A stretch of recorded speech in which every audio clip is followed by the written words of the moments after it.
नमस्कार, बहुत बहुत स्वागत है आप सभी का। म्हारो राजस्थान देख रहे हैं आप सबके साथ मैं हूं प्रियंका राय। दोपहर के 1 बजने वाले हैं और चलिए सबसे पहले आपको ये बता देते हैं कि 1 बजे की कौन कौन सी 5 बड़ी और अहम खबरें होंगी। खबर नंबर 1 दिखाएंगे दिन दहाड़े बैंक की लूट। खबर नंबर 2 होगी कांग्रेस में कलह बेशुमार की। खबर नंबर 3 दिखाएंगे दाखिले की दौड़ पूरी। खबर नंबर 4 होगी फिर संतों की धमकी और इसके साथ ही नजर रहेगी खबर रोडवेज कर्मियों के कूच पर।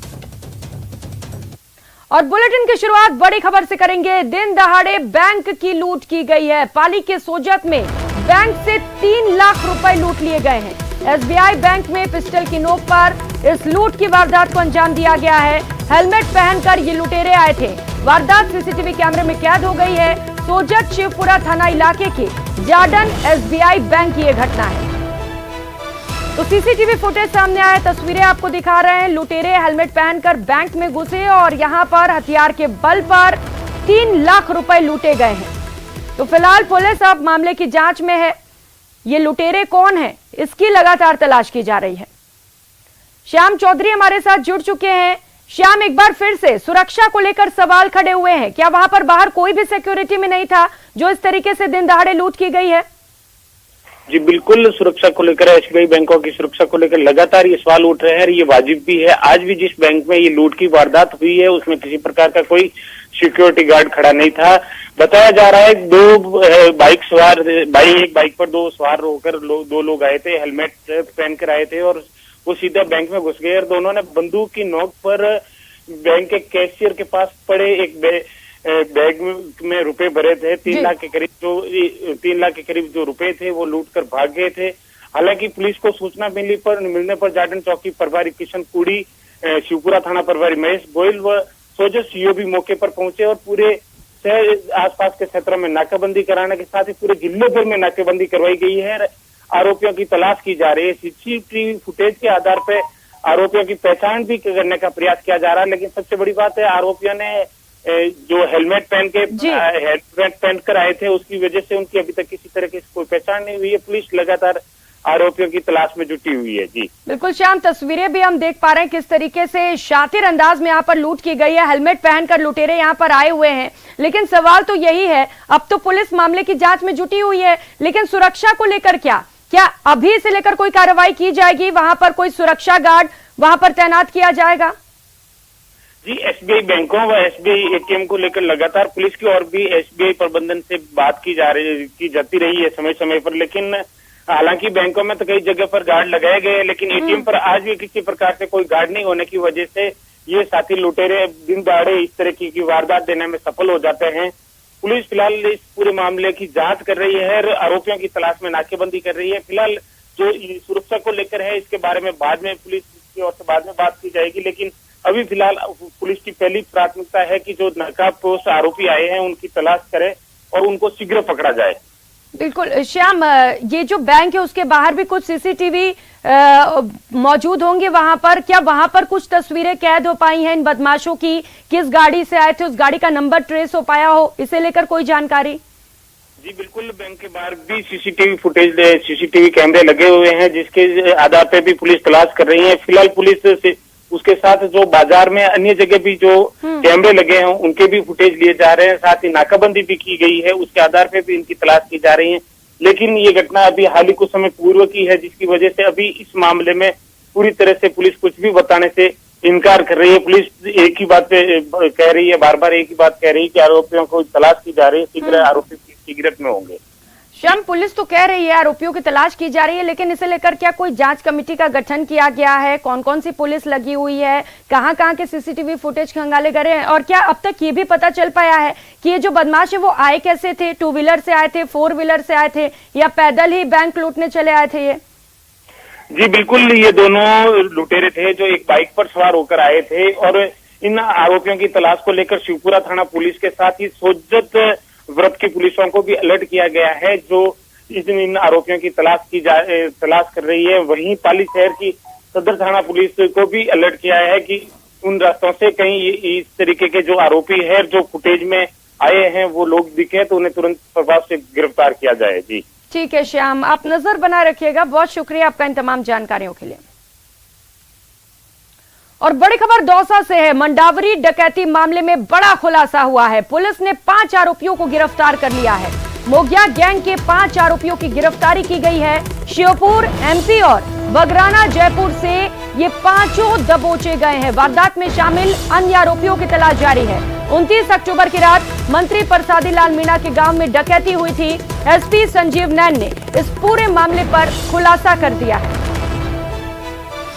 तो मंत्री परसादी लाल मीणा के गांव के पास ये डकैती हुई थी। गांव में जब डकैती हुई तो इसे लेकर सियासी गलियारों में भी खूब चर्चा हुई, खूब बयानबाजी हुई और अब इस पूरे मामले पर पुलिस ने खुलासा कर दिया है। मोटरसाइकिल पे अलग अलग लोग आते हैं, 5-5 मोटरसाइकिल भी होती हैं। बाइक्स उनकी बड़ी लग्जरी टाइप में जो बड़ी स्पीड से चलती हैं।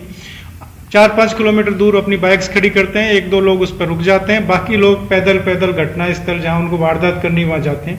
घर के अंदर घुसते हैं, वारदात करते हैं। यदि जाग हो जाती है, घर वाले जाग जाते हैं जिनके घर वारदात कर रहे हैं, तो उनको धमकाते हैं, कुंडी लगा देते हैं और यदि ज्यादा विरोध होता है तो चूंकि वो वेपन रखते हैं तो फायर भी कर देते हैं।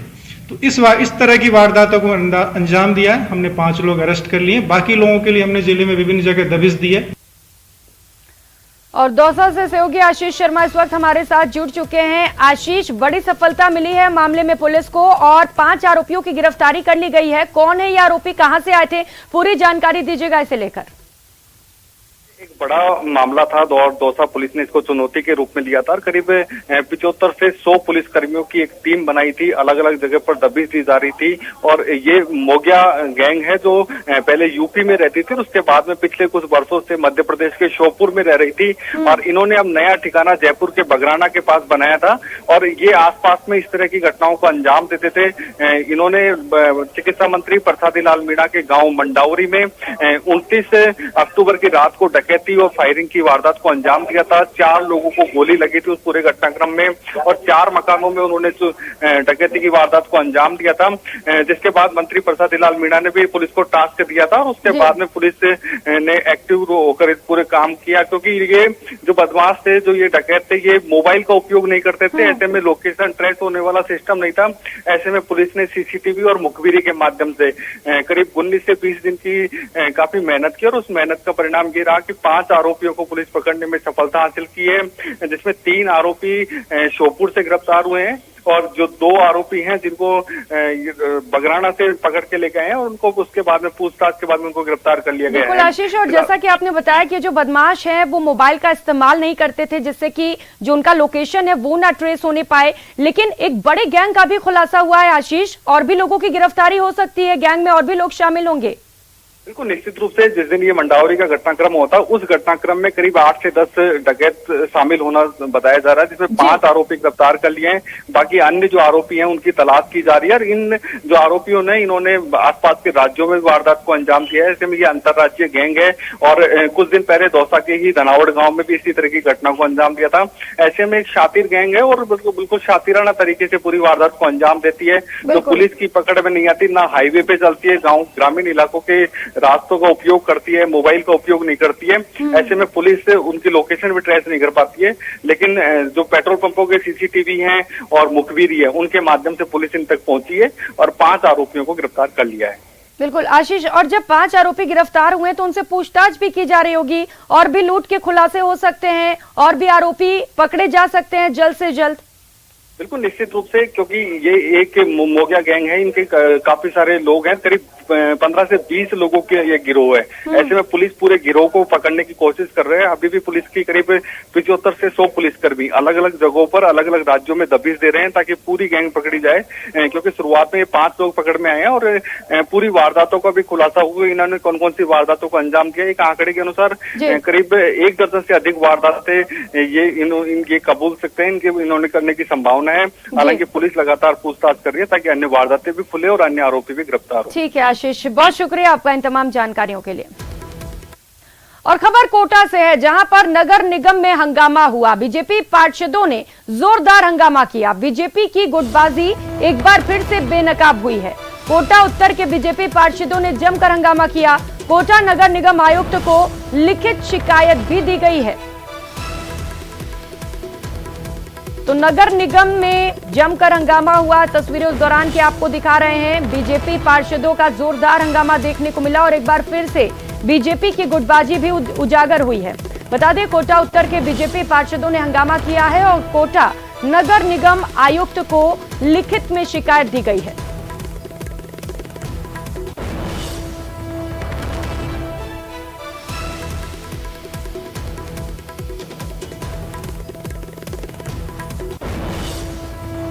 कोटा से इस वक्त की बड़ी खबर आपको बता रहे हैं। नगर निगम में हंगामा देखने को मिला है। हंगामा बीजेपी के पार्षदों ने किया है। हंगामे के बाद नगर निगम आयुक्त को लिखित में शिकायत भी दी गई है और जमकर नारेबाजी की गई और प्रदर्शन भी किया गया। योगेश सेवगी हमारे साथ जुड़ चुके हैं। योगेश, किस बात को लेकर हंगामा किया बीजेपी के पार्षदों ने? देखिए, आज का जो सुबह का दिन है वो नगर निगम में हंगामा के बीच शुरू हुआ। ये बीजेपी के पार्षद थे, कोटा उत्तर के ये पार्षद हैं और इन्हें इस बात की नाराजगी है कि भाजपा ने जो नेता प्रतिपक्ष चुना है उसे वो लव शर्मा को चुन लिया गया है। लव शर्मा से जो अनुभवी लोग हैं वो यहाँ पर मौजूद हैं। इनका आरोप यह है कि भाजपा ने जो चुना है, पार्टी ने जिस आदमी को चुना उसे ये नेता प्रतिपक्ष नहीं मानते क्योंकि उससे ज्यादा काबिल लोग मौजूद हैं। तो ऐसे में उसे किस बिहाफ पर चुना गया, इसी बात का विरोध ये लोग जता रहे हैं। आपको ये भी बता दें कि पूर्व में ये जो पार्षद हैं इन्होंने जेपी नड्डा जो राष्ट्रीय अध्यक्ष हैं उन्हें भी पत्र लिखकर ये अपनी जो परेशानी है वो बताई थी, इस बात से अवगत कराया था कि कोटा में क्या हो रहा है। और इसी तरीके से ये बीते 15-20 दिन से ये जो विरोध है वो लगातार जो बीजेपी पार्षद है उनका जारी है। ये बीजेपी पार्षद जो है विरोध कर रहे हैं और आज भी इसी क्रम में विरोध किया गया और जो आयुक्त है नगर निगम के उन्हें लिखित में शिकायत दी गई है और इनके द्वारा जिस शख्स को चुना गया है इनका कहना है कि उसे प्राथमिकता दी जाए और उसे ही नेता प्रतिपक्ष माना जाए। लव शर्मा के नाम के इन्होंने नारे लगाए, हंगामा किया और काफी देर तक, तकरीबन 1.5 घंटे तक ये हंगामा जारी रहा। बिल्कुल। और योगेश, ये विरोध और ये गुटबाजी बीजेपी के लिए एक बड़ी चुनौती भी बन सकती है। आप बता रहे हैं 20 दिनों से ये पार्षद नाराज है, इसे लेकर प्रदर्शन कर रहे हैं। क्या कुछ सुनवाई की गई है पूरे मामले पर? देखिए, दर्द इसी बात का है कि जो बीजेपी है, बीजेपी में जो गुटबाजी है वो एकदम बेपर्दा हो चुकी है। तो बीजेपी बार बार ये कहती रहती है कि बीजेपी एक है, बीजेपी एक है, लेकिन यहाँ बीजेपी एक कहीं होती दिखाई नहीं दे रही है क्योंकि जितने यहाँ विधायक है सबके अलग गुट बने हुए हैं। कोटा ग्रामीण में भी इसी तरीके से जो गुट है वो बने हुए हैं और ये गुटों का ही झगड़ा है जो कि यहाँ देखने को मिल रहा है। इस बात की शिकायत जरूर की गई है लेकिन अभी इन्हें कोई भी आश्वासन जो है वो इस तरीके का नहीं मिला है और ये दर्द जो है वो अब सड़कों पर नजर आ रहा है। आज नगर निगम में नजर आया और जल्द ही ये सड़कों पर उतरेगा क्योंकि जो पार्षद है उनका साफ तौर पर ये कहना है कि भले इसे कोर्ट की शरण लेनी पड़े लेकिन लव शर्मा को कोटा उत्तर से जो पोस्ट दी गई है उसे नहीं माना जाएगा, उसे नेता प्रतिपक्ष नहीं माना जाएगा और ये अपना जो चुना हुआ नेता है, जो पार्षदों ने चुना है, उसे ही नेता प्रतिपक्ष मानेंगे। बिल्कुल योगेश, और जो बीजेपी पार्षदों का दर्द है, भले ही बीजेपी से दरकिनार कर रही है लेकिन कहीं कांग्रेस इसका फायदा न उठा ले। बहुत शुक्रिया आपका योगेश इन तमाम जानकारियों के लिए। और बड़ी खबर श्रीगंगानगर से है। वकील विजय सिंह खुदकुशी मामले को लेकर इस वक्त आ रही अपडेट आपको बता दें। सीबीआई जांच की मांग को लेकर थाने पर धरना शुरू किया गया है। धरने में व्यापारी, वकील और आम लोग शामिल हैं।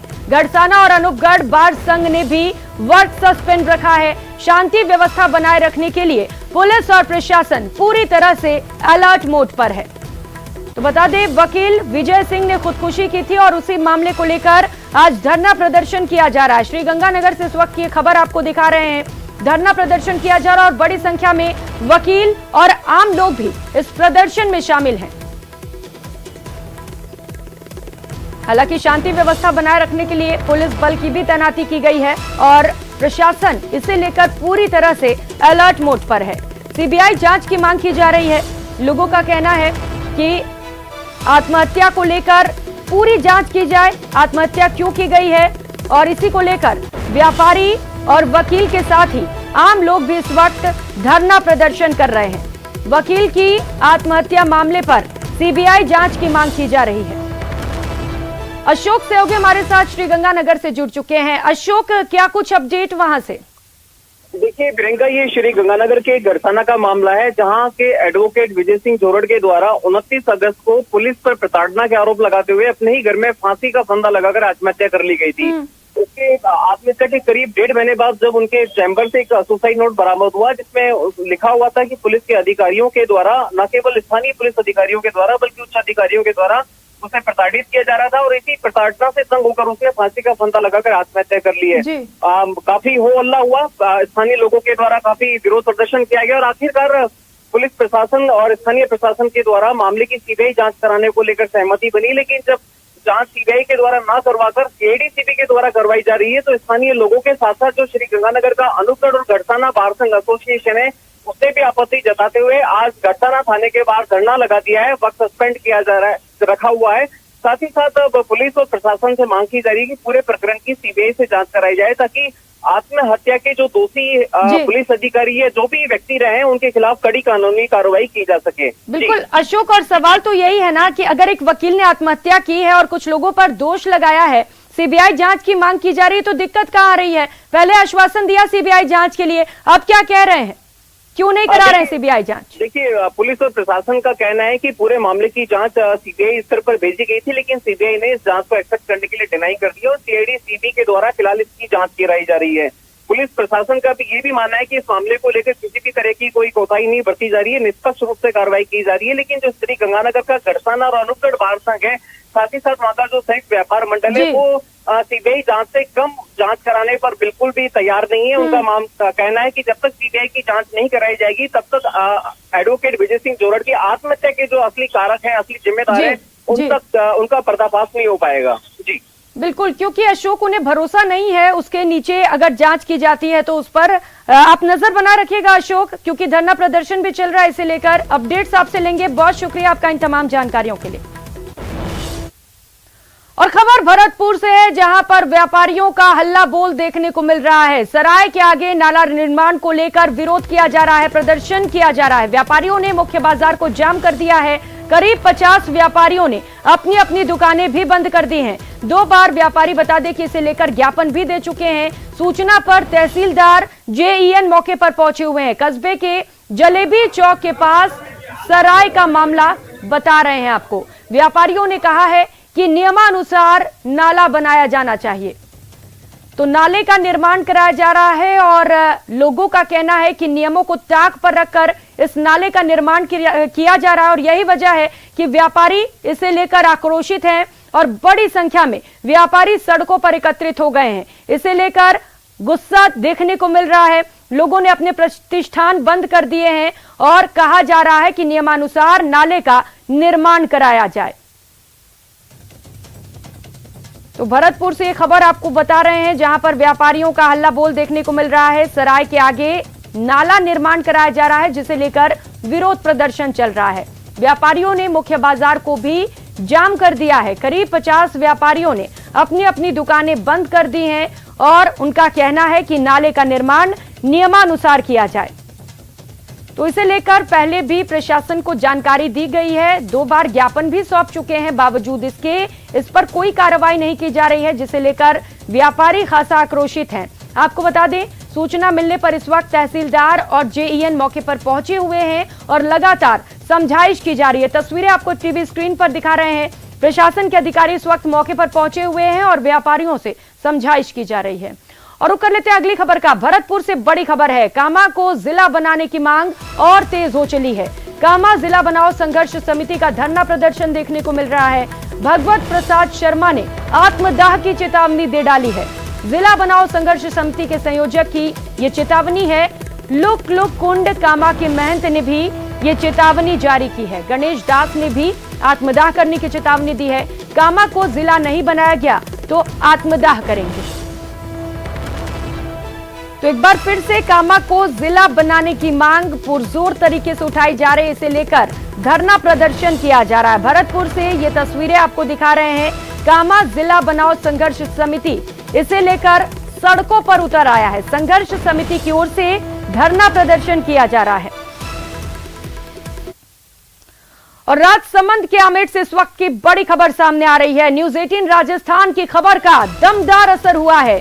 सोडा की भागल हायर सेकेंडरी स्कूल में तालाबंदी मामले को लेकर इस वक्त अपडेट आपको बता दें। खबर दिखाने के बाद प्रशासन हरकत में आया। शिक्षा विभाग अधिकारी और जनप्रतिनिधि मौके पर पहुंचे हैं। स्कूल में 2 शिक्षकों को लगाया गया है। जल्द अन्य शिक्षकों की भी नियुक्ति का भरोसा दिया गया है। ग्रामीणों और छात्रों ने अपना धरना समाप्त कर दिया है। तो शिक्षकों की नियुक्ति की मांग की जा रही थी, इसे लेकर बड़ी संख्या में जो छात्र थे और ग्रामीण थे वो धरना प्रदर्शन कर रहे थे। इस खबर को न्यूज 18 राजस्थान ने प्रमुखता से दिखाया। सवाल ये था कि अगर स्कूल में शिक्षक नहीं रहेंगे तो बच्चों का क्या होगा, उनके भविष्य का क्या होगा। और जैसे ही न्यूज 18 ने इस खबर को दिखाया, अब प्रशासन इसे लेकर एक्शन मोड में है।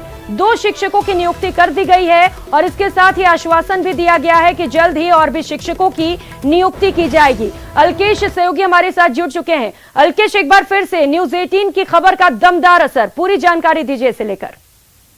जी, मैं आपको बता दूं, आज जब न्यूज 18 राजस्थान ने इस खबर को प्रमुखता से उठाया था कि अमेठ उपखंड के सोड़ा की भागल हायर सेकेंडरी स्कूल में विद्यार्थियों ने शिक्षकों की कमी को लेकर स्कूल पर तालाबंदी कर दी, तो ये खबर जब प्रमुखता से न्यूज 18 राजस्थान ने दिखाई तो उसके बाद शिक्षा विभाग के अधिकारी और जनप्रतिनिधि मौके पर पहुंचे। जी, शिक्षा विभाग के जो अमेठ के जो सीबीओ है राम अवतार मीणा, उन्होंने मौके पर ही वहां पर जो ग्रामीणों और विद्यार्थियों से वार्ता की और मौके पर ही 2 शिक्षकों को स्कूल में तैनात करने के ऑर्डर मौके से ही जारी कर दिए। वहीं अमेठ नगर पालिका के चेयरमैन कैलाश मेवाड़ा ने और अन्य जनप्रतिनिधियों ने आश्वासन दिया कि अगर विद्यार्थियों को लगता है कि उनकी शिक्षण व्यवस्था बाधित हो रही है और अन्य शिक्षकों की आवश्यकता है तो प्रतिनिधित्व संविदा पर भी कुछ शिक्षकों को वहां पर नियुक्त किया जाएगा और जल्द ही इस बारे में अगले 7 दिन के अंदर इस चीज के आदेश जारी हो जाएंगे। ऐसे में शिक्षकों की जो कमी की मांग को लेकर जो विद्यार्थी जूझ रहे थे, मांग पूरे होते ही विद्यार्थियों ने अपना धरना समाप्त कर दिया। बिल्कुल अलकेश, धरना भी समाप्त कर दिया और अब शायद छात्रों का भविष्य भी सुधर सकेगा। बहुत शुक्रिया आपका इन तमाम जानकारियों के लिए। और रुक लेते हैं अगली खबर का। रोडवेज कर्मियों का आंदोलन थमता नजर नहीं आ रहा। इन कर्मचारियों ने सरकार पर वादा खिलाफी का आरोप लगाया है। लगातार पेंशन और सैलरी को लेकर रोडवेज कर्मी संघर्ष कर रहे हैं। इसी को लेकर रोडवेज कर्मचारियों ने सभी श्रमिक संगठनों के साथ मिलकर आज हल्ला बोला है। इन कर्मचारियों ने जयपुर के सिंधी कैंप में मोर्चा खोला है। यहां रोडवेज कर्मचारी धरना प्रदर्शन कर रहे हैं। रोडवेज के रिटायर्ड कर्मचारी आज सभी श्रमिक संगठनों के साथ मिलकर एक बड़ा प्रदर्शन कर रहे हैं। सिंधी कैंप से ये रैली रवाना होकर जयपुर आगार पहुंचेगी, वहां पर आम सभा में तब्दील हो जाएगी। ये नजारे, ये तस्वीर जो है वो सिंधी कैंप जयपुर के सबसे बड़े बस स्टैंड की है और यहाँ से ये रैली रवाना हो रही है। साथ ही साथ भारी पुलिस जाब्ता यहाँ पर तैनात किया गया है और किन मांगों को लेकर ये जो है वो रैली हो रही है, हम यहाँ पर मौजूद जो है वो यूनियन कर्मचारी नेता से बात करते हैं। सर, किन मांगों को लेकर आप जो है ये प्रदर्शन करने जा रहे हैं और इसका कितना असर जो है वो रोडवेज संचालन के ऊपर नजर आएगा? ऐसा है कि हमारी जो 21 सूत्रीय मांग पत्र है, इसमें प्रमुख मांगे हमारी 1 तारीख को तनख्वाह मिलनी चाहिए, पेंशन मिलनी चाहिए और रिटायरमेंट वाले जो बेनिफिट है उनको भी 1 तारीख को हमें मिलना चाहिए। दूसरी मांग हमारी जो रिटायरमेंट हो चुके करीबन 10,000 कर्मचारी रिक्त पद पड़े हुए हैं, उनकी शीघ्र भर्ती की जानी चाहिए। बसें हमारे पास में नहीं है, करीबन 2,000 बसें शीघ्र फ्लीट के अंदर शामिल की जानी चाहिए और जो सीपीएफ के अंतर्गत आते हैं उनके लिए पेंशन विकल्प खोला जाना चाहिए। आप कौन से संगठन से आए हैं? मैं राजस्थान रोडवेज मजदूर कांग्रेस इंटक से हूँ, पुष्पेंद्र कुमार शर्मा, प्रदेश अध्यक्ष इंटक। आज हमारा जो संयुक्त मोर्चा का जो संघर्ष चल रहा है, ये 20 सितंबर से हमारा चालू हुआ था। इसमें 6ठे चरण के अंदर आज सेवारत एवं सेवानिवृत्त सभी कर्मचारी इसके अंदर हम शामिल हैं। सबसे मेन अहम हमारी जो मांग है, समय पर जब हमारी 1 तारीख को सैलरी एवं जो रिटायरमेंट कर्मचारी है उनको वेतन पेंशन ये भुगतान होना चाहिए। 7 पे इन्होंने लगाया, लेकिन ये भी हमारे 2016 से नहीं लगाया, ये भी बाद में लगा। नई गाड़ियों की समस्या हमारे साथ ये है, दिल्ली सरकार ने BS4 गाड़ियां दिसंबर के बाद बंद हो जाएगी। राजस्थान रोडवेज में BS6 जो गाड़ियां हैं वो ही दिल्ली चलेगी और एक भी गाड़ी हमारे पास में BS6 नहीं है। बहुत बुनियादी और मूल मांग है इनकी। सबसे पहले अगर 21 सूत्रीय मांगों की पीछे की सारी मांगों पर बाद में भी बात करें तो सबसे बुनियादी मांग है कि कम से कम रिटायर्ड जो कर्मचारी हैं उनकी पेंशन समय पर मिले, यानी कि 1 तारीख को मिले, या इनकी सैलरी जो है वो 1 तारीख को मिले। और इसके अलावा जो राजस्थान रोडवेज का बेड़ा डूब रहा है, लगातार बसें कम हो रही हैं, बसें खटारा हो रही हैं, उसमें नई बसों को शामिल किया जाए। इस मांग को लेकर आज ये बड़ा प्रदर्शन यहाँ पर किया जा रहा है। कैमरामैन शेर सिंह के साथ आसिफ खान, न्यूज 18 जयपुर। और जयपुर से बड़ी खबर सामने आ रही है। व्यापारी खुदकुशी मामले को लेकर इस वक्त मिल रही अपडेट आपको बता दें। पुलिस ने 3 आरोपियों को गिरफ्तार कर लिया है। रिटायर्ड पुलिस अफसर और उसका बेटा सहित 3 लोग गिरफ्तार किए गए हैं। देर रात दबिश देकर 3 आरोपियों को पुलिस ने धर दबोचा। सुसाइड से पहले व्यापारी ने वीडियो बनाया था। आरोपियों पर करोड़ों की रकम हड़पने के आरोप लगे थे। 7 करोड़ रुपए निवेश के नाम पर हड़पने के आरोप थे। आरोपियों पर धमकाने के भी आरोप लगे थे। बता दें, कल व्यापारी ने गोली मारकर खुदकुशी की थी। व्यापारी के परिजनों ने थाने में इसे लेकर रिपोर्ट दर्ज कराई थी। व्यापारी ने एक वीडियो भी बनाया था मरने से पहले और इस वीडियो में इन तमाम लोगों पर आरोप लगाए गए थे, परेशान करने के लिए, दबाव बनाने के लिए, करोड़ों रुपए हड़पने के लिए। तो पुलिस ने इस पूरे मामले पर एक्शन लिया है और आरोपियों की गिरफ्तारी की है। और फिलहाल यहां वक्त चला छोटे से ब्रेक, कल लौटेंगे फौरन।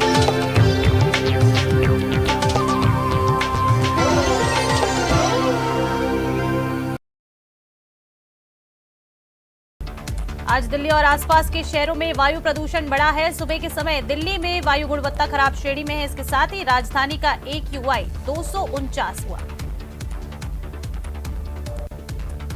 उत्तर प्रदेश के ग्रेटर नोएडा के तुगलकपुर गांव में भीषण आग लगने से 10 दुकानें जलकर राख हो गई। दमकल की कई गाड़ियों ने कड़ी मशक्कत के बाद आग पर काबू पाया। श्रद्धा मर्डर केस में आरोपी आफ्ताब की दिल्ली की साकेत कोर्ट में पेशी होगी। उसे दिल्ली पुलिस कोर्ट में पेश करके उसकी हिरासत बढ़ाए जाने की मांग करेगी। इसके साथ ही पुलिस आफ्ताब का नार्को टेस्ट भी करा सकती है।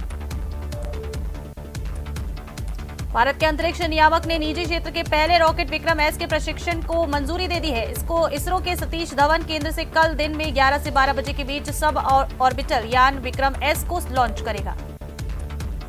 केरल में भक्तों के लिए आज गुरुवार से सबरीमाला मंदिर खोल दिया गया है, जिसके बाद बड़ी संख्या में श्रद्धालु मंदिर में पूजा अर्चना करने पहुंचे हैं। सरदार शहर उपचुनाव में कांग्रेस प्रत्याशी अनिल शर्मा आज अपना नामांकन दाखिल करेंगे। इस दौरान सीएम अशोक गहलोत भी उनके साथ मौजूद रहेंगे और एक बड़ी जनसभा को भी संबोधित करेंगे। सीएम हेलीकॉप्टर से 12 बजे जयपुर से रवाना होंगे और 1 बजे सरदार शहर पहुंचेंगे। सरदार शहर उपचुनाव का रण अहम मोड़ पर पहुंच चुका है। बीजेपी ने अशोक पिंचा को अपना प्रत्याशी बनाया, तो वहीं कांग्रेस ने दिवंगत भंवरलाल शर्मा के बेटे अनिल शर्मा को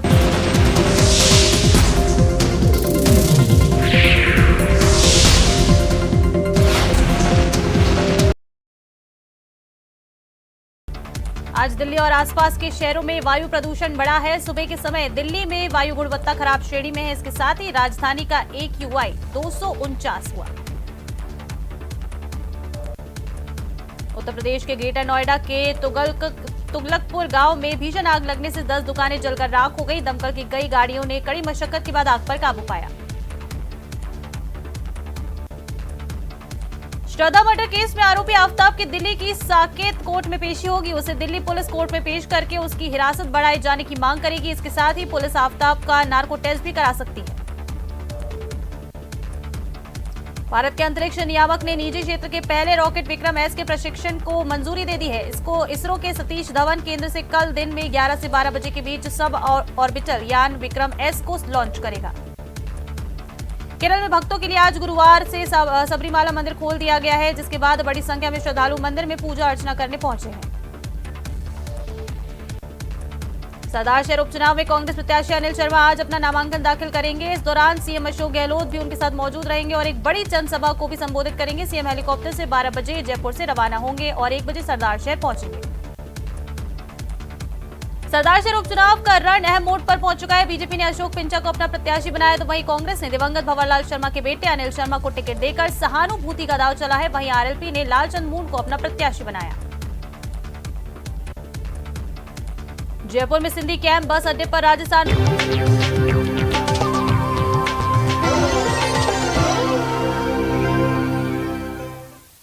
ब्रेक के बाद आप सभी का बहुत बहुत स्वागत है। और अब बात सरदार शहर उपचुनाव के रण की। कांग्रेस प्रत्याशी अनिल शर्मा ने नामांकन दाखिल कर दिया है। नामांकन के दौरान कई नेता भी उनके साथ मौजूद रहे। उन्होंने इस दौरान कहा कि विकास के मुद्दे पर सरदार शहर जीतेंगे। कांग्रेस प्रत्याशी अनिल शर्मा ने अपना नामांकन दाखिल किया है और इस दौरान उन्होंने ये भी कहा कि उपचुनाव में कांग्रेस की बड़ी जीत होगी। सरदार शहर से बड़े अंतर से कांग्रेस जीतेगी। पंडित भंवरलाल शर्मा के अधूरे कार्यों को भी पूरा करेंगे।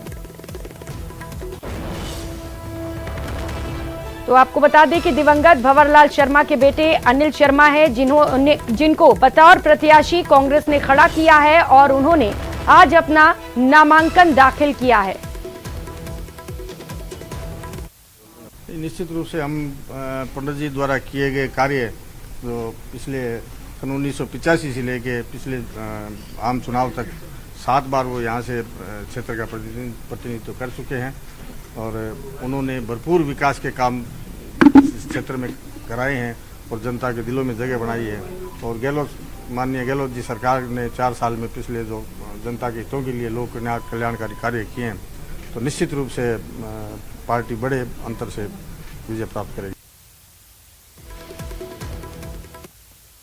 तो वहीं गुलाब चंद कटारिया ने भी कांग्रेस पर हमला बोला है। उन्होंने क्या कुछ कहा, चलिए आपको सुनाते हैं। सरदार शहर उपचुनाव में बीजेपी ने जीत का दावा किया है। क्या है पार्टी की रणनीति और किस तरह से पार्टी इस चुनाव को लड़ेगी, आइए बात करते हैं नेता प्रतिपक्ष गुलाब चंद कटारिया से। कटारिया साहब, बीजेपी और कांग्रेस में सीधी लड़ाई मानी जा रही थी, लेकिन अब आरएलपी उम्मीदवार ने भी मैदान में ताल ठोक दी है। किस तरह से देख रहे हैं आप अब इस चुनाव को? मैं सोचता हूं कि बीजेपी अब की बार वहां सारे ही लोग एक साथ मिलकर के प्रतिष्ठा का सवाल बनाकर चुनाव मैदान में उतरे हैं और पहले दिन मेरी उनसे यही प्रार्थना थी कि अगर हम सब लोग मिल करके प्रयास करेंगे तो ये सीट जीत सकते हैं। और कल जो मैंने जाकर के देखा, जिस प्रकार का मंच और जिस प्रकार से लोगों में जो उनके चेहरे पर और जो रिस्पांस मिल रहा था, वो इस बात को बताता है कि मामला बीजेपी के पक्ष में है। वर्कर वहाँ है बहुत बड़ी तादाद में, मेरे यहाँ भी इतना वर्कर नहीं होगा जितना वर्कर वहाँ है। तो और दूसरा क्या है, भंवरलाल शर्मा एक शतरंज का अच्छा खिलाड़ी था, कौन सा किधर मारना किधर नहीं मारना, लेकिन उसके लड़के में ये काबिलियत नहीं है। एक दूसरा है कि सोच ये पैदा हुई है कि क्या यार एक ही एक आदमी एक ही घर से लड़ता रहेगा, तो ये भी पहले भी घूमता था ये, लेकिन कई कैंडिडेट खड़े होने से जाति समाज का इधर से इधर कुछ टुकड़े हो जाता था, पर वो भी अब की बात बिखराव नहीं होगा। एक और मैं जहाँ तक समझता हूँ, जो सरकार जैसी चली 4 साल तक और सरकार के इस समय जो मंत्री और संतरी और उनके एमएलए जिस भाषा का प्रयोग कर रहे हैं, और राजस्थान का मुखिया जैसा मौन होकर के बैठा है, न कभी बोलता है, और जो उनके प्रभारी थे उन्होंने त्यागपत्र और दे दिया है, इसका मतलब पार्टी अब अंतिम बिखराव की ओर जा रही है। ऐसे समय में अब 11 महीने का कोई ज्यादा इंटरेस्ट नहीं है कि क्या तो आसमान धरती पे उतार देंगे और जो अब तक नहीं उतार पाए वो अब क्या उतार देंगे, केवल और केवल चक्करबाजी होगी। इसलिए निश्चित रूप से कांग्रेस के खिलाफ जाएगा। सरदार शहर उपचुनाव का संग्राम छिड़ चुका है। आरएलपी प्रत्याशी लालचंद मुंड ने भी अपना नामांकन दाखिल कर दिया है। जाट समाज से आपको बता दें कि ये ताल्लुक रखते हैं। लालचंद मुंड जाट परिषद ने भी तीसरे मोर्चे को समर्थन दिया है। दुग्ध डेयरी संघ के अध्यक्ष भी लालचंद मुंड रह चुके हैं। तो अब त्रिकोणीय मुकाबला, पहले बीजेपी फिर कांग्रेस और अब आरएलपी की ओर से भी नामांकन दाखिल कर दिया गया है। तो सरदार शहर उपचुनाव अहम मोड़ पर पहुंच चुका है। बीजेपी के अशोक पिंचा को अब दिवंगत विधायक भंवरलाल शर्मा के बेटे अनिल शर्मा टक्कर देंगे। अनिल शर्मा को टिकट देकर कांग्रेस ने सहानुभूति कार्ड खेला है।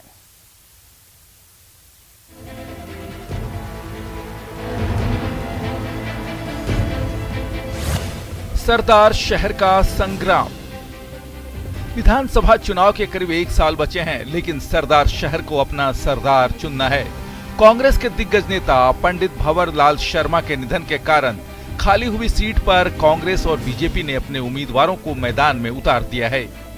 पलड़ा कांग्रेस का भारी है, लेकिन बीजेपी किसी भी हाल में कांग्रेस को वॉक ओवर देने के लिए तैयार नहीं है। कांग्रेस ने दिवंगत विधायक भंवरलाल शर्मा के पुत्र अनिल शर्मा को उम्मीदवार बनाकर सहानुभूति कार्ड चला है, तो बीजेपी ने पुराने दिग्गज अशोक पिंचा पर दांव लगाकर जंग के संकेत दे दिए हैं।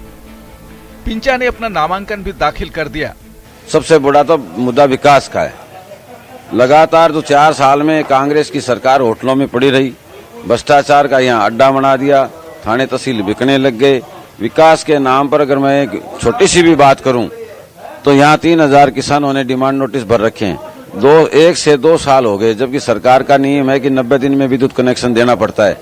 हर किसान 10-10, 12-12 लाख रुपया खर्च कर चुका है और ये सरकार आज तक उनको कनेक्शन नहीं दे पाई। आपको बता दें कि अशोक पिंचा सरदार शहर से विधायक रह चुके हैं। हालांकि साल 2018 में वे चुनाव हार गए थे। तब अशोक पिंचा को 39% वोट मिले थे। अशोक पिंचा जैन समाज से आते हैं और जनसंघ के जमाने से जुड़े नेता हैं। बात कांग्रेस की करें तो कांग्रेस के उम्मीदवार अनिल शर्मा राजस्थान राज्य आर्थिक पिछड़ा वर्ग बोर्ड के चेयरमैन हैं। अनिल शर्मा को राज्य मंत्री का दर्जा हासिल है। वहीं वो राजस्थान ब्राह्मण महासभा जयपुर के प्रदेश उपाध्यक्ष भी हैं। 2022 में पीसीसी सदस्य बने हैं अनिल शर्मा।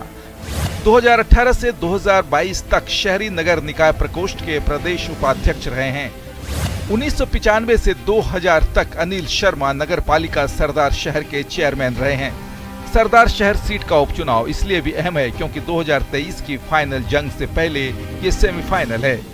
आपको बता दें कि पंडित भंवरलाल शर्मा यहां से 6 बार के विधायक रहे हैं। बीजेपी यहां से सिर्फ 2 बार ही चुनाव जीत सकी है, लेकिन देखना होगा कि 4 दिसंबर की वोटिंग में सरदार शहर किसे अपना सरदार चुनती है। Bureau report, news 18 network, Rajasthan. और रुक कर लेते हैं अगली खबर का। पूर्व राज्यपाल सत्यपाल मलिक ने प्रेस कॉन्फ्रेंस की है और उन्होंने कहा कि नौजवान मजदूर की हालत खराब है। कमर तोड़ महंगाई से देश की जनता त्रस्त हो चुकी है और क्या कुछ कहा है, चलिए आपको सुनाते हैं। किसानों को जब प्रधानमंत्री जी ने तीनों कानून वापस लिए तो प्रॉमिस किया था कि हम एमएसपी देंगे और मिनिमम सपोर्ट प्राइस का मतलब ये है कि मिनिमम सपोर्ट एक दाम तय हो जाता है और उसमें वो होता है लागत के मुताबिक कि इससे नीचे जाएगा तो सरकार बाजार में इंटरवीन करेगी। तो उसको नहीं कर रहे हैं और उसको ना करने से किसान को जबरदस्त हानि हो रही है। और उसको आप अंदाज लगा, मैं सिंपल भाषा में बताता हूँ। आज से 10 साल पहले 1 क्विंटल गेहूं में जितना सामान आता था उसका आज 2/3 आता है। खेती वही है, पैदावार वही है, किसान वही है, लेकिन वो बिना जाने गरीब हो रहा है क्योंकि उसकी परचेजिंग पावर खत्म हो रही है। तो ये बहुत क्रूशियल मैटर है एमएसपी का। ये अगर लागू नहीं होगा तो ये देश में आंदोलन छिड़ेगा, अफरा तफरी होगी, लॉलेसनेस होगी। इसको अवॉइड करना चाहिए। अब मैं और सरदार शहर उपचुनाव का रण छिड़ चुका है। मुख्यमंत्री अशोक गहलोत सरदार शहर पहुंचे हुए हैं। बड़ी जनसभा को यहां पर वे संबोधित करेंगे। तो सरदार शहर उपचुनाव को लेकर इसे दोनों ही पार्टियां सीरियस ले रही हैं। इसे सेमीफाइनल के तौर पर देखा जा रहा है और यही वजह है कि इसे लेकर लगातार बीजेपी और कांग्रेस एड़ी चोटी का जोर लगा रही है। मुख्यमंत्री अशोक गहलोत सरदार शहर पहुंचे हुए हैं और यहां पर मुख्यमंत्री एक बड़ी जनसभा को संबोधित करेंगे। तस्वीरें आपके टीवी स्क्रीन पर हैं चूरू के सरदार शहर से, जहां पर इस वक्त मुख्यमंत्री अशोक गहलोत पहुंचे हुए हैं। तो वहीं राज्यसभा सांसद डॉक्टर किरोड़ी लाल मीणा ने एक बार फिर से धर्मांतरण पर बड़ा बयान देते हुए कहा कि धर्मांतरण करने वाले लोगों का आरक्षण खत्म करना चाहिए ताकि आसानी से धर्मांतरण नहीं हो सके। उन्होंने कहा कि उदयपुर संभाग के टीएसपी क्षेत्र में SC/ST समुदाय के लोगों की गरीबी और बदहाली का फायदा उठाकर बड़े स्तर पर धर्मांतरण किया जा रहा है और वहां पर बलपूर्वक लालच देकर धर्मांतरण कराया जा रहा है, जो दुर्भाग्यपूर्ण है। उन्होंने ये भी कहा कि इस मामले को भी संसद में उठाया जा चुका है और राज्य की सरकार की जिम्मेदारी है कि इस पर नजर डाला जाए। SC विशेषकर आदिवासी इलाका जो है टीएसपी जिसको कहते हैं उदयपुर संभाग का, वहाँ उनकी गरीबी का, उनकी बदहाली का फायदा उठाकर धर्मांतरण किया जा रहा है। इस मामले को मैं कई बार उठा भी चुका हूँ। एक बार वहाँ से दर्जनों लोगों को मैंने बुलाया था जयपुर में और अजय माकन जी से मिलवाया था, जिसमें धर्मांतरण उस समय बड़े पैमाने पर हो रहा था। 6 महीने पुरानी बात है। तो फोर्सफुल प्रलोभन देकर सब तरह से धर्मांतरण करवाया जा रहा है, जो बड़ा ही दुर्भाग्यपूर्ण है। तो वहीं प्रदेश प्रभारी अजय माकन की चिट्ठी के बाद अब एक बार फिर से प्रदेश में नेतृत्व परिवर्तन की मांग तेज होने लगी है। बुधवार को अजय माकन की ओर से कांग्रेस अध्यक्ष मल्लिकार्जुन खड़गे को लिखी गई चिट्ठी में सामने आई थी कि जिसमें उन्होंने राजस्थान के प्रदेश प्रभारी का पद छोड़ने की बात कही थी। चिट्ठी के सामने आने के बाद अब एक बार फिर से पायलट गुट सक्रिय है। पहले वेद प्रकाश सोलंकी और अब राजस्थान एससी आयोग के अध्यक्ष और विधायक खिलाड़ी लाल बैरवा ने मांग की है कि राहुल गांधी की यात्रा से पहले राजस्थान में परिवर्तन हो जाना चाहिए। उनका कहना है कि एक एमएलए की राय आला कमान को लेनी चाहिए और प्रदेश में चल रही असमंजस की स्थिति को दूर करना चाहिए।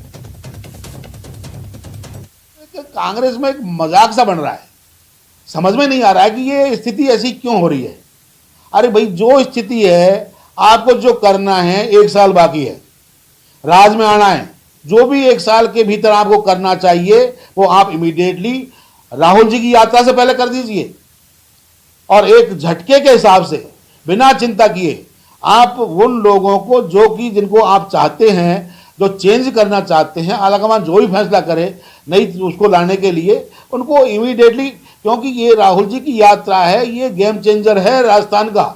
इसी बात की तो पीड़ा इसमें झलक रही है और इसी बात का तो दुख है।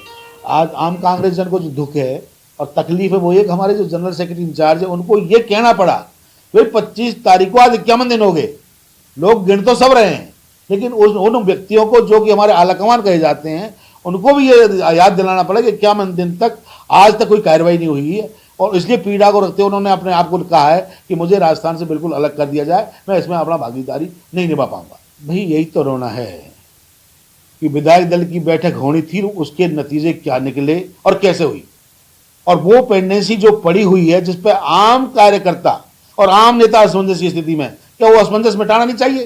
वो असमंजस कैसे मिटेगा? वो मिटेगा आलाकमान के द्वारा, वो मिटेगा हमसे सब एमएलए से बात करके और उसकी पीड़ा पूछकर और उसके तहत फैसले करने से। तो ये जितना जल्दी हो जाएगा तो ये बहुत बड़ी अच्छी बात है। राहुल जी की यात्रा एक ऐतिहासिक यात्रा हो जाएगी। उनका जो सोच है, अपने मन की बात है, बदलाव होगा और अगली सरकार आएगी, आप चिंता ना करें, क्योंकि वो इस आंकलन से कह रहे हैं कि पहले 21 रह चुकी हैं, तो वो आंकड़ा जब चल के आता है तो वो थोड़ा घटता हुआ आता है। तो वहीं माकन की चिट्ठी को लेकर रामेश्वर डूडी ने भी बड़ा बयान दिया है। उन्होंने कहा, प्रदेश में कोई गुटबाजी नहीं है, कांग्रेस बड़ा परिवार है, छोटी मोटी बातें होती रहती हैं, पहले भी निपटारा हुआ है और आगे भी निपटारा कर लिया जाएगा। माकन पर फैसला आला कमान को लेना है। कांग्रेस दिल्ली में कमजोर हुई है, मजबूत करने की जरूरत है। माकन ने दिल्ली कांग्रेस को मजबूत करने की इच्छा जाहिर की। माकन ज्यादा समय दिल्ली में देना चाहते हैं, इसका फैसला आला कमान करेगा। माननीय नेता जो माकन साहब है, बड़े नेता है कांग्रेस के अंदर, उनका सिर्फ ध्येय और लक्ष्य है, वो कोई गुटबाजी या उसमें नहीं है। प्रदेश के अंदर कोई गुटबाजी नहीं है। प्रदेश के अंदर देखो, परिवार, कांग्रेस परिवार बड़ा परिवार है, छोटी मोटी बातें होती रहती है। आला कमान ने बैठ के उसका निपटारा भी किया है, छोटी मोटी कोई बात होगी तो उसमें और निपटारा हो जाएगा।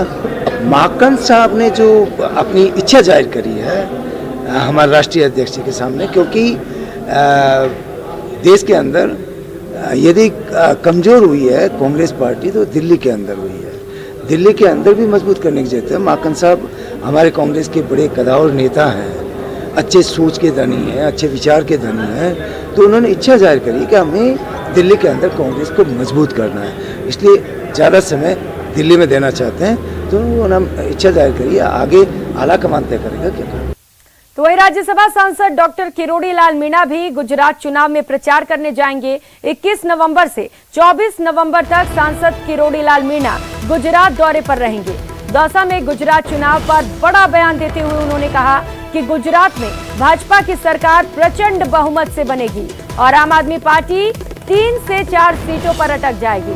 सांसद किरोड़ी लाल मीणा ने कहा है कि गुजरात में बड़ी संख्या में राजस्थानी रहते हैं और उनकी लगातार बात होती है। ऐसे में उन्होंने गुजरात चुनाव में भारतीय जनता पार्टी की 130 से 135 सीटें आने का भी दावा किया है। वहीं कांग्रेस की 30 से 35 सीटें आने की बात कही। अभी तो वहाँ जाने के बाद ही मैं बता सकता हूँ, लेकिन जो सूचनाएं मिल रही है वहाँ प्रचंड बहुमत से भारतीय जनता पार्टी का शासन गुजरात में आएगा। हिमाचल की मेरे को जानकारी नहीं है। आम आदमी पार्टी का कुछ मानते हो गुजरात में? मेरे को जो सूचनाएं मिल रही हैं उसमें 3-4 सीट आम आदमी पार्टी की आ सकती है। बाकी ज़्यादा इफेक्ट नहीं पड़ेगा? नहीं, कोई ज़्यादा असर पड़ने वाला नहीं। बीजेपी 130-135 पर जाएगी, कांग्रेस 30-35 सीट ले लेगी और आप पार्टी 3-4 पर अटक जाएगी। ऐसा जो वहाँ मैं अपने मिलने जुलने वाले हैं जो गुजरात में रहते हैं, अपने राज्य के लोग भी वहाँ बहुत हैं, उनकी सूचना के आधार पर कह रहा हूँ। और 21, 22, 23, 24 तक मेरी बात ड्यूटी लगाई है, तब मैं और अच्छी तरह से आपको बता सकूँगा।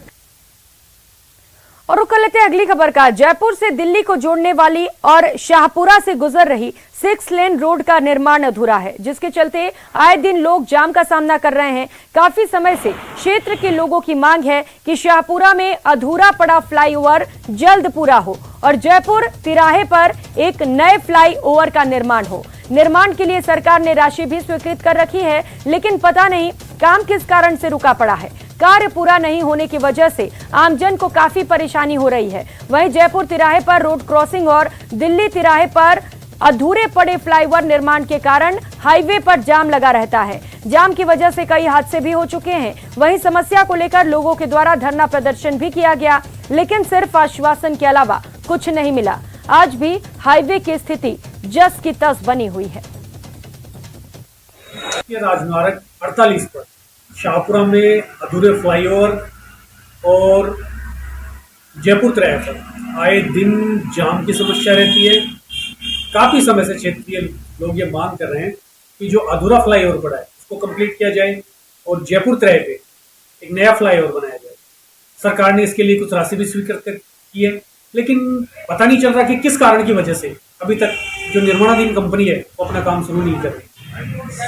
जयपुर तिराहे जाम लगने का मेन कारण ये है कि जयपुर शाहपुरा में घुसने वाला एक ही मेन रास्ता है, बाहर निकलने वाला एक ही है। और जयपुर से जो भी गाँव से आते हैं या गाँव से वापस जाते हैं शाम के टाइम में, कोई दुकानदार हो व्यापारी हो। और खबर जयपुर के शाहपुरा से है, जहां जाजे कला गांव में पेयजल समस्या से परेशान महिलाओं का गुस्सा फूट पड़ा।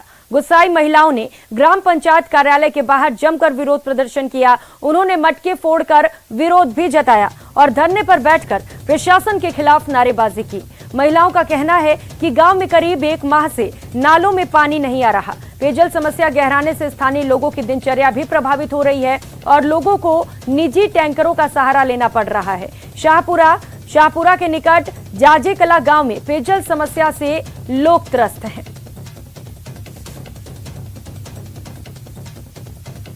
एक महीना से पानी कौन आ रहे हो, ना कोई सरपंच आ रहे हो, ना कोई सेक्रेटरी आ रहे हो। सुबह 8 बजे से मैं धरनो दे मिले से ना कोई भी बकोनर, ना कोई जल्दाई भी गाड़ा कर रहा और नहीं बक पानी को बो लो तो मैं जाने जो रोड जाम कराला, हाईवे जाम कराला। कोई पानी की कोई सुनाई सुन करे। 1 महीने से मैं परेशान हो रहा था और बिल्कुल खारो पानी आओ। पहली बात हमारा मीठो पानी चाहिए, खारो पानी कौन चाहिए। और दूसरी बात इन्हें सब परेशान हो रही है, न कोई सरपंच आ रहे हो, न कोई सेक्रेटरी आ रहे, न कोई अधिकारी। और बात उदयपुर की, जहां पर आगामी 5 से 7 सितंबर को G20 शेरपा सम्मेलन आयोजित हो रहा है। ऐसे में प्रशासन और नगर निगम पूरे दमखम के साथ जुटा हुआ है। ऐसे में निगम द्वारा कई जगह पर फुटपाथ पर लगे ठेले भी हटाए जा रहे हैं। वहीं ठेले हटाने के विरोध में आज ठेले व्यवसायी मजदूर संघ ने निगम के खिलाफ जिला कलेक्ट्रेट के सामने प्रदर्शन किया। साथ ही कलेक्टर को ज्ञापन भी सौंपा है। 2022 को G20 का शेरपा सम्मेलन हो रहा है। ये हमारे लिए बहुत खुशी की बात है, लेकिन 9 दिसंबर को हमारा नगर निगम उदयपुर का उड़ान दस्ता अधिकारी और कर्मचारियों के साथ फतेहपुरा से जो पुला रोड है वहां पर गया और जो 25-30 ठेले वाले पर बरसों से वहां पर काम कर रहे हैं, अपना व्यवसाय कर रहे हैं, जिनका नाम सर्वे में भी है, कुछ को तो सर्टिफिकेट भी मिले हुए हैं, उनको ये कहा कि भाई आपको यहाँ पर नहीं रहना और ये सम्मेलन हो जाए तब तक आपको यहाँ पर अपना व्यवसाय नहीं करना है। उसके खिलाफ हम लोग आज यहाँ पर कलेक्टर में इकट्ठे हुए और यहाँ पर कलेक्टर को ज्ञापन देकर ये मांग कर रहे हैं कि जो स्ट्रीट वेंडर्स एक्ट बना है हमारे देश में 2014 में, उसने ये अधिकार दिया है किसी। और अब आपको खबर दिखाएंगे जब मेयर किसान बनी। जी हां, जयपुर ग्रेटर निगम मेयर का किसान अवतार देखने को मिला। सौम्या गुर्जर ने खेत में निकाई और गुड़ाई की, किसानों की उन्नति के लिए प्रार्थना भी की और कड़ी मेहनत करते हुए सौम्या गुर्जर खेतों में नजर आई। उन्होंने कहा किसान कड़ी मेहनत करते हैं जिसका उन्हें फायदा मिलना चाहिए।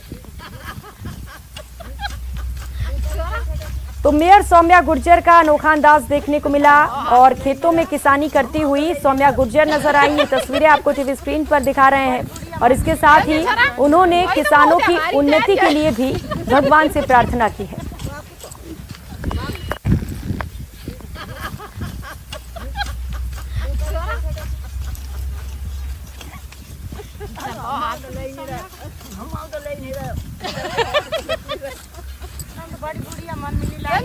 तस्वीरें आपको दिखा रहे हैं मेयर सौम्या गुर्जर का अनोखा रूप जब वो खेतों में उतर आई और किसानों के साथ उनका हाथ बंटवाया। और सरदार शहर उपचुनाव के रण को लेकर इस वक्त आ रही अपडेट आपको बता दें, मुख्यमंत्री अशोक गहलोत सरदार शहर पहुंच चुके हैं और कुछ ही समय में मुख्यमंत्री वहां पर जनसभा को संबोधित करने वाले हैं। तो उपचुनाव को लेकर जो रण है मैदान सज चुका है। बीजेपी, कांग्रेस और आरएलपी तीनों ने अपने प्रत्याशियों का ऐलान कर दिया है। तीनों प्रत्याशियों ने अपने अपने नामांकन भी दाखिल कर दिए हैं और आज चुनाव प्रचार को लेकर इस वक्त मुख्यमंत्री अशोक गहलोत सरदार शहर पहुंचे हुए हैं। अब से कुछ ही समय में बड़ी संख्या में वहां पर जो लोग मौजूद हैं उन्हें वे संबोधित करेंगे। हमारे लोकप्रिय सम्माननीय परम आदरणीय मुख्यमंत्री महोदय जी, हमारे प्रदेश के मुखिया। महारो राजस्थान में फिलहाल इतना ही। खबरों का सिलसिला जारी है, आप बने रहिए हमारे साथ। नमस्कार।